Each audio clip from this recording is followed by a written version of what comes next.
Still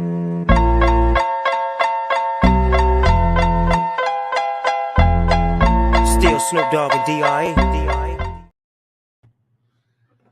Happy Catterday and welcome to Villanova Tip Time, the Villanova men's basketball pregame show presented by the Nova Insider Network. I am your host, Chris Notaro, and tonight we have a mega tip time featuring several special guests who I will introduce in just a moment. So we're going to have a roundtable of Villanova content creators discussing the hellish week that the Cats have had so far against Providence and at Marquette, what we're seeing around the Big East. We'll introduce the Creighton Blue Jays, of course, for the always daunted Creighton away game. And, of course, we'll discuss the keys to tonight's game for the Cats to escape this week with a win.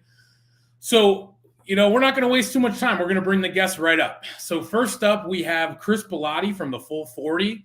Many of you know the Full 40 Villanova podcast with Chris alongside his co-pilots Rob and Willie.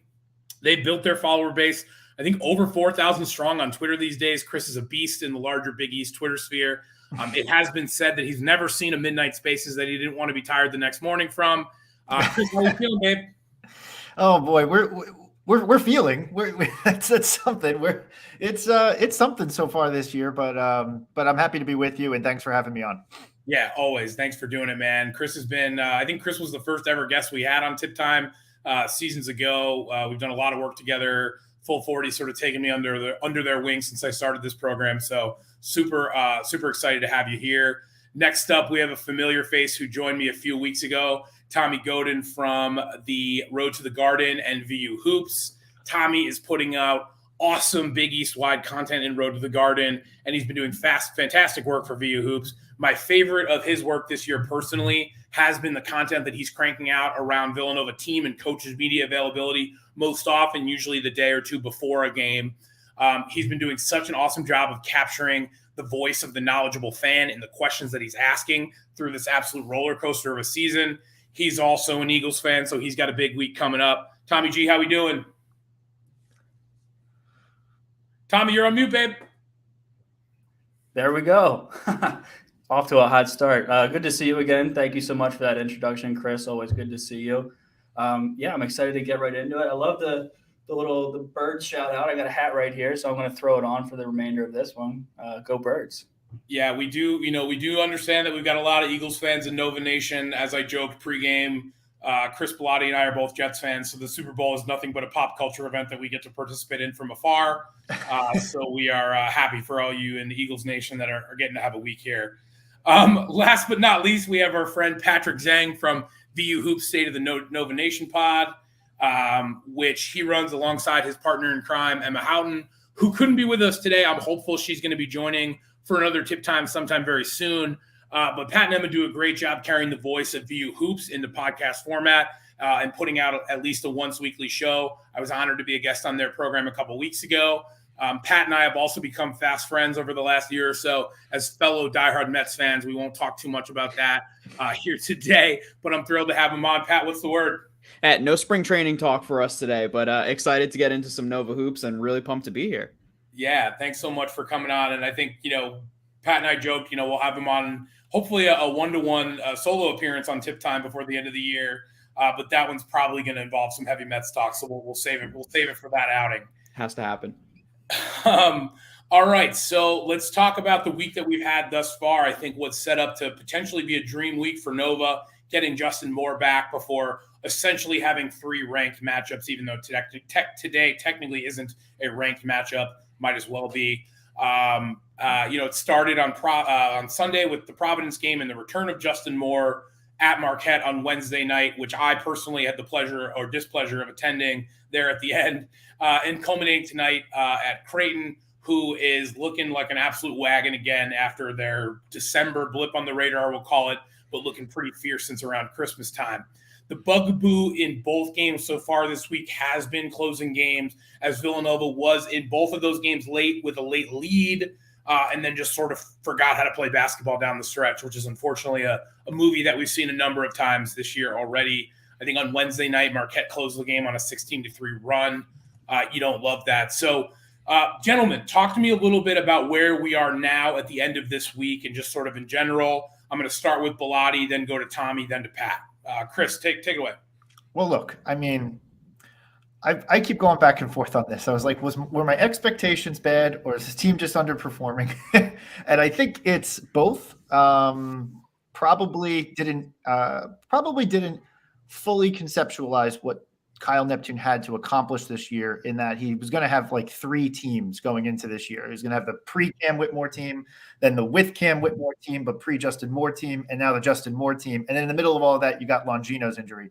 I didn't conceptualize the difficulty that would be that the level of difficulty there. That being said, this season's been below expectations, and I think that's pretty obvious.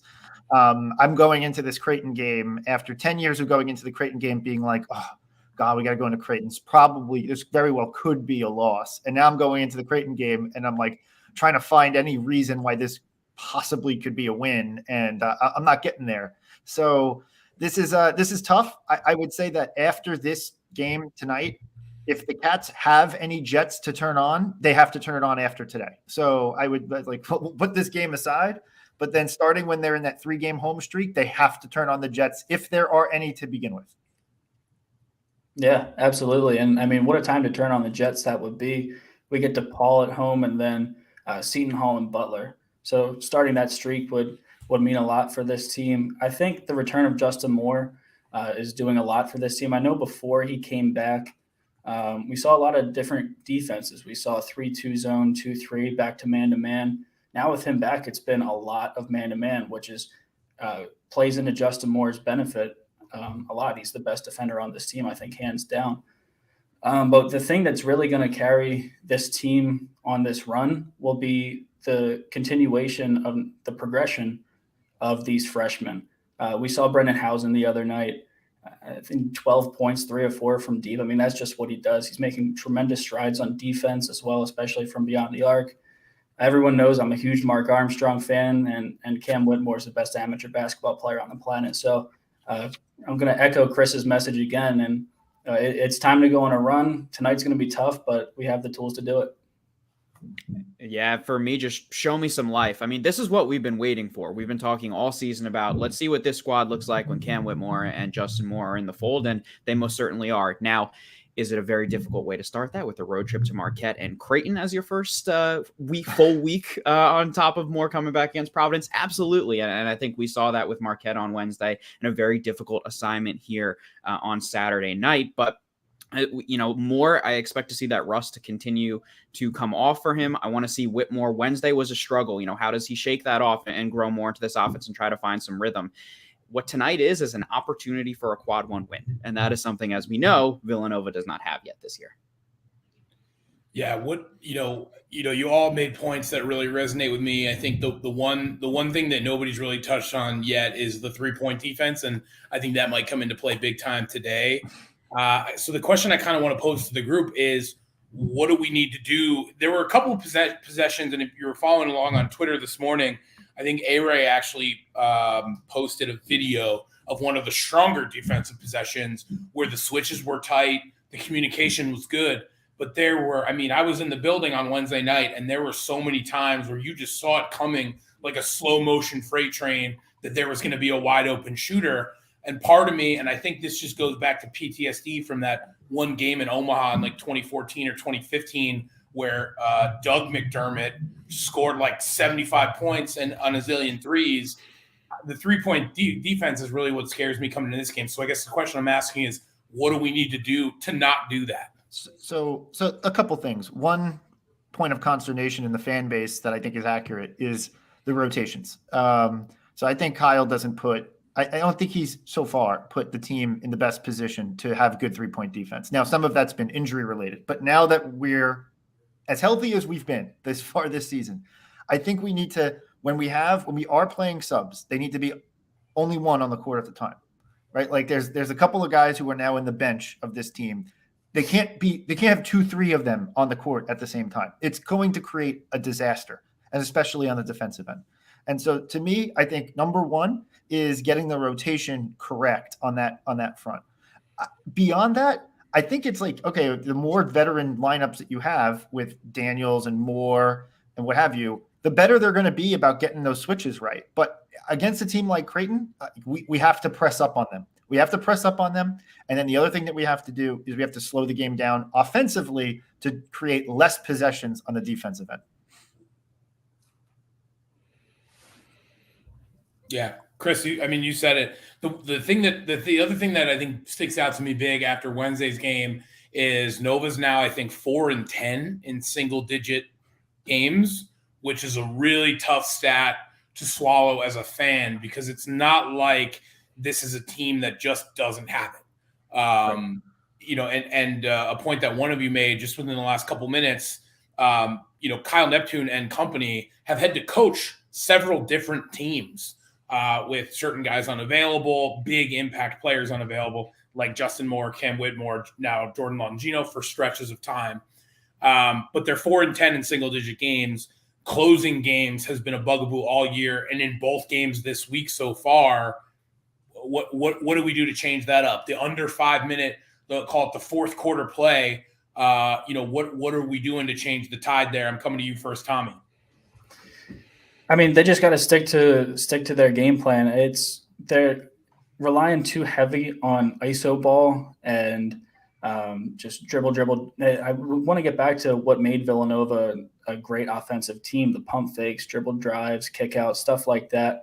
I think there's a lot of ISO ball going on right now, and a lot of it's happening on the defense is also a big question mark in the late stretch of the games. I mean, it just seems like every possession, whoever we're playing just goes down and gets whatever they want. And then we take like 22 seconds off the shot clock and throw up a three, and then you just throw your hands in the air. So, I mean, just getting back to what they do for 95% of the game and seeing one of these games go their way at the end could go a really long way for them. Yeah, for me, closing out games, there's two things that have been a big issue. And one of the things I've really been hammering home lately on the show is that the second half defense has just been abysmal from Villanova, more so than what we've seen in the first half. Excluding the 21 they allowed against St. John's in the second half, we have seen 39 allowed against Marquette, 42 against Providence, 40 against Georgetown, 40 against Butler, 45 against DePaul, and 53 against Xavier. It's tough to close out games when you can't stop the other team from scoring, and that has been a massive issue for Villanova on the defensive side. Other part that I identified, Tommy kind of talked about it a little bit, is that I think the intentions are good for Villanova down the stretch. They are very clearly trying to shorten the game and run that shot clock down and limit the amount of possessions other teams are having, potentially as a product of what we're seeing for them defensively. However, when they get stuck in that ISO ball, and Kyle Neptune has been more apt to play small later in games, allowing Eric Dixon to be on the bench, you lose one of your better interior options that way. And for a team that doesn't hit threes as efficiently as I think we'd like to see it, I want to see Dixon in the game more down the stretch to give Villanova another closing option. Yeah, the Dixon point, I was tweeting about that the other day. Like he's got to play Dixon down the stretch. I has to, especially when you can see it in the first half of games. The ask of Dixon is don't foul, right? Like it's obvious that he is not going all out and I'm not saying he's not trying hard, but he's not going all out and picking up silly fouls on blocks or stuff, like going up for blocks or anything. He's letting guys score if they're deep enough and not making that mistake so that he has extra fouls to give come crunch time, and then he doesn't play. That can't be the case. Like that it is a one out to get out of the ISO ball thing. So I agree wholeheartedly. Yeah, and if there was ever a night for Dixon to have a night, it would be tonight going up against Kalkbrenner, but we'll get to that in a few minutes for sure. Before we get into Creighton and tonight, I do want to kind of go around the horn a little bit about the Big East overall. Let's talk Big East, big picture. So we're going to go I'm going to ask the question, but we'll go kind of around the horn in reverse order. I'm going to go to Pat first, Tommy second, Chris last. Give me your sort of tier 1 and tier 2 of Big East teams and who you think is going to win the regular season title. And then I have a second question, then I'm going to come back with after we go around the horn on this. Absolutely. So I'll start with my tier 1. I have Xavier, Marquette, UConn, and Creighton. Team you notice is not in there is Providence, and I do have them leading up my tier 2. And that's not as much of a shot as Providence, as more of a confidence I have in the rest of the rosters that I just went through there. And then the rest of the Big East, of course, falls into tier 2. And then team I think is going to win the regular season. I think that Zach Fremantle injury is massive and super substantial as Marquette and Xavier at the top really battle this thing out. So I give the edge edge to Marquette as we go through the final month of the season. All right. I like that. I like that a lot. With that Xavier injury, I think we're seeing a lot of Jerome Hunter, and he's really making his presence felt. It's kind of like the situation with Creighton. When Kalkbrenner went out, we saw a little bit of Frederick King, saw what he had. And those are two teams that are in my top tier, Xavier and Creighton. I also have Marquette and Providence, all rounding out the top tier. Then in tier 2, I have UConn in tier 2. And I think who can win the regular season? I mean, I would say Creighton, because I think their starting 5 could go up there with any team in the country, not just the conference. Their starting 5 is outstanding, but they just have such a lack of depth. It's really glaring. So I think I'm going to tail Pat here and go Xavier, because if they can figure it out on defense, their offensive scoring attack is just insanity. Yeah. Okay, so I have different tiers than how I think the standings are going to play out. So I have tier 1A and tier 1B. I copped out a little bit. Tier 1A, I have Creighton and Marquette. And candidly, I even thought about putting Marquette in tier 1B, but it's hard to argue the results with a guy like Kolek and how good he's been. Like, it's just like in the 2 matchups that we've had versus them, I haven't been blown away by them, but at the same time, I'm not just looking at when we play them, but at the same time, you can't argue the results.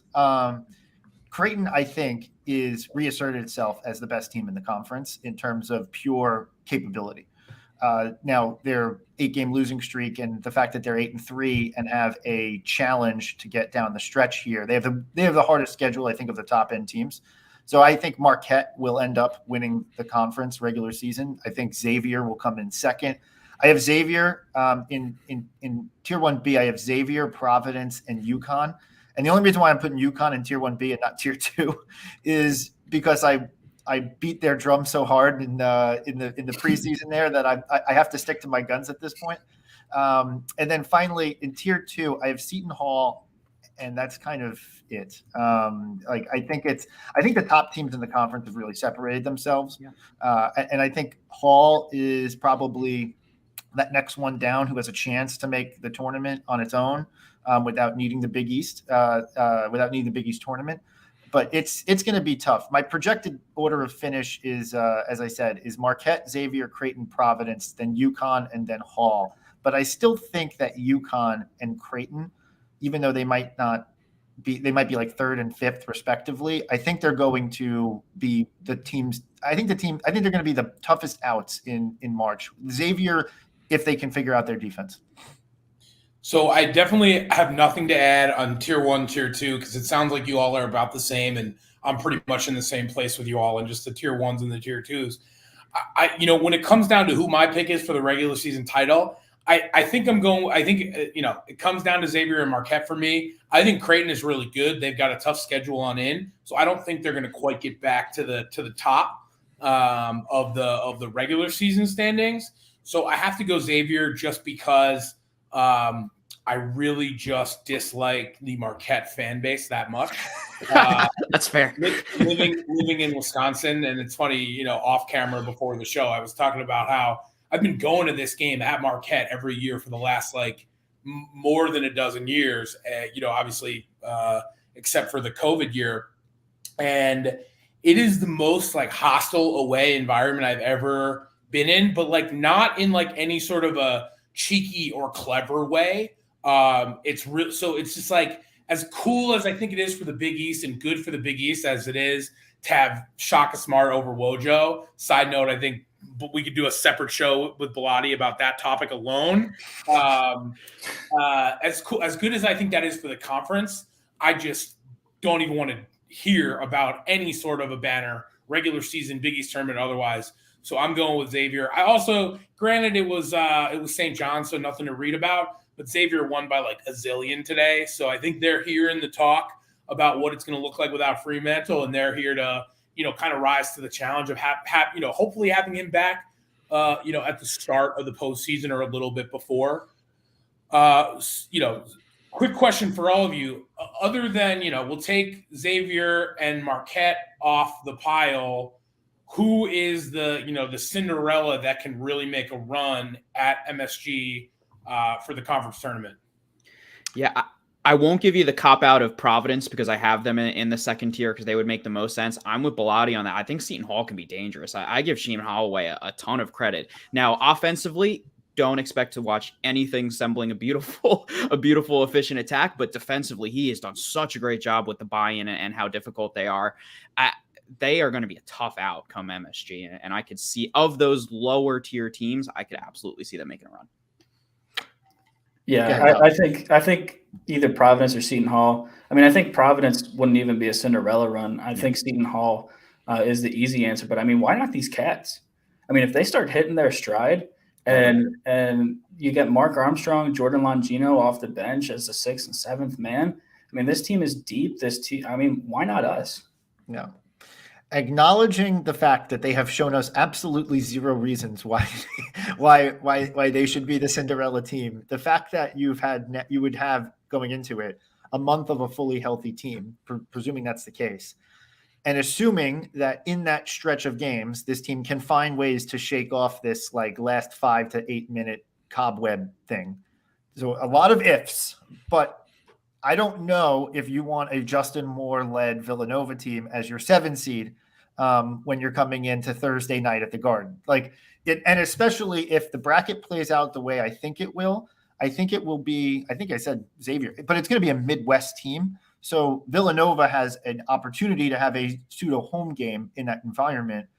And if you get past that game, then all of a sudden you're rolling a little bit. And you like that's kind of how fast it happens. It's like you just got to – it's what happened with Georgetown a few years ago. It's like you get past that one game on Thursday, and then all of a sudden you're on a run, even though it was one game, or in our case it would be 2.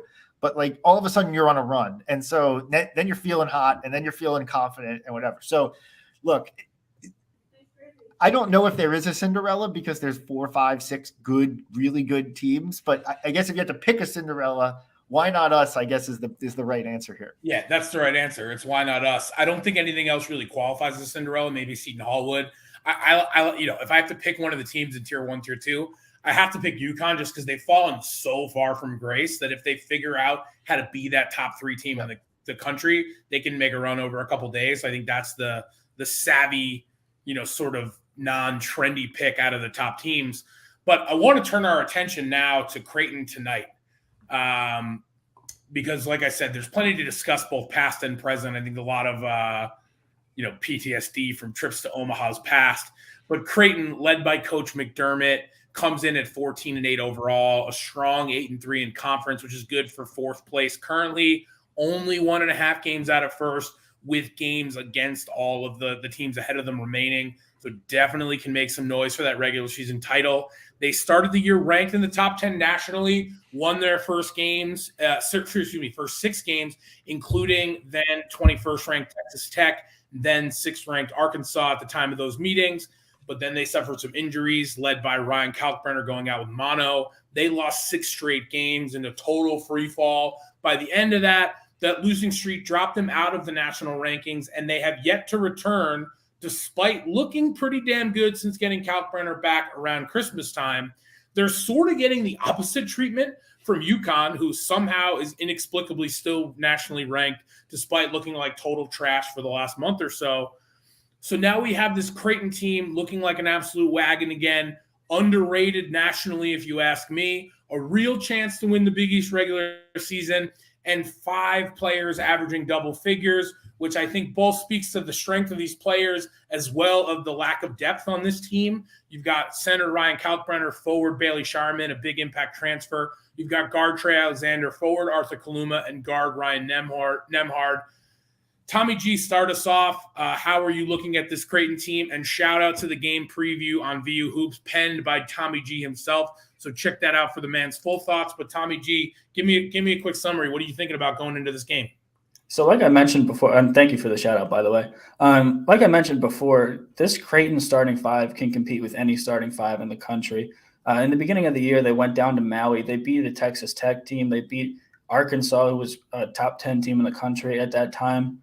Then they lost Ryan Kalkbrenner to mono. And since when he went out, they lost 6 games in a row. He kind of had trouble when he came back. And now, I mean, by all the metrics on barttorvik.com, they're a better team now than they were when they played in Maui. So this one's going to be tough for Villanova, but I mean, you look around the landscape of college basketball, even today, Virginia Tech beat Virginia, Iowa State over Kansas, Purdue lost, the number one team in the country. So upsets are happening. Upsets can happen. I like the whole mantra tonight. Why not us? I mean, if you catch Creighton on a night where their starters aren't connecting from the field and beyond the arc, this could be an upset alert for Villanova.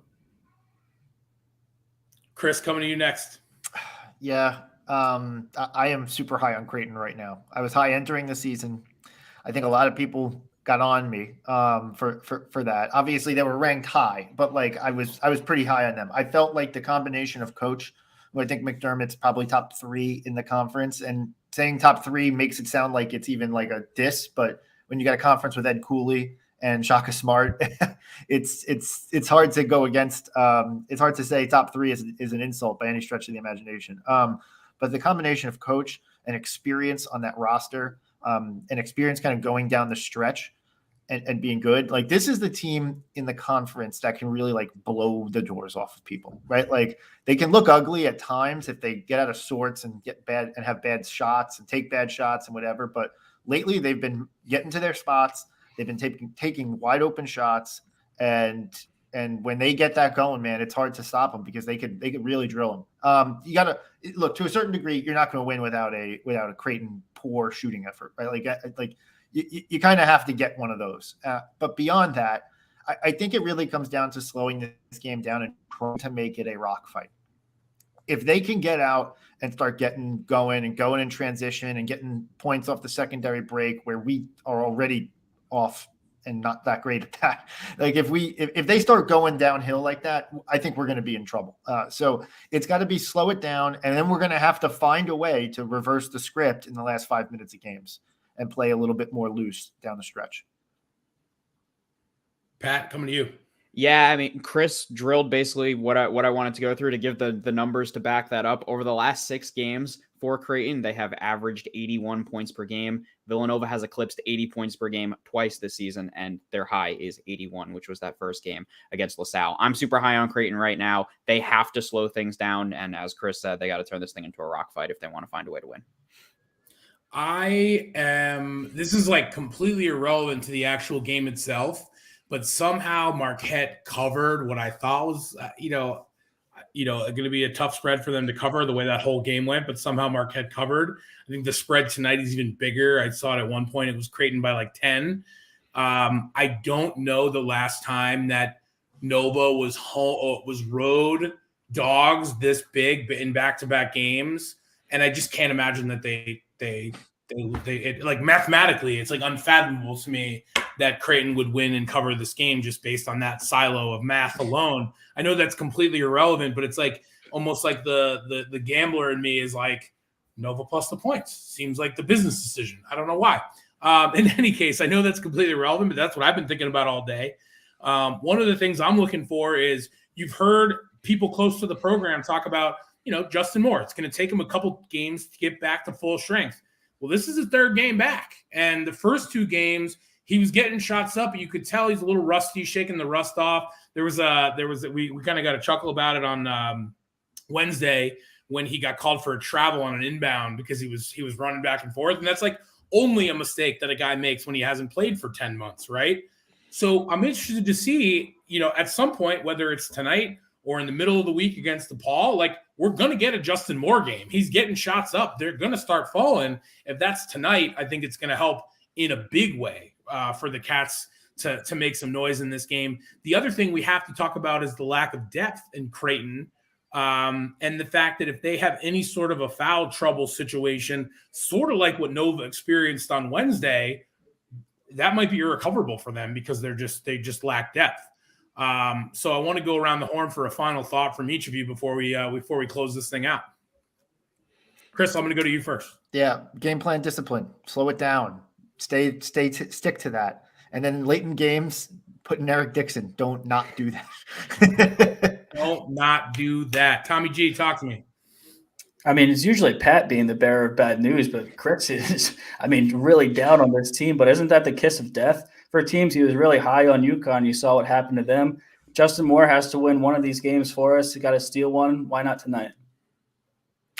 And then for me, move the basketball. Villanova's last in the Big East in assists per game. Justin Moore can help supplement that and start getting the ball moving. I want to see some movement. I want to see them on offense try and find some ways to create easy buckets. On defense, try and contain Baylor Shireman the best you can. He has in double digits in 19 of his last 20 games, and we know the guy can kill you from deep.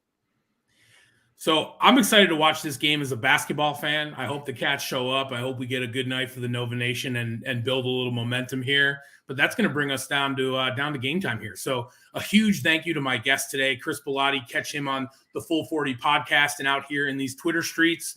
Tommy Godin, follow him in his work at VUHoops and Road to the Garden, among other things. Patrick Zeng, follow him in his work at State of the Nova Nation podcast, which is a VUHoops production. Get your TVs flipped over to Fox, grab a beverage in your favorite viewing spot. I'm your host, Chris Notaro. Ladies and gentlemen, it's tip time.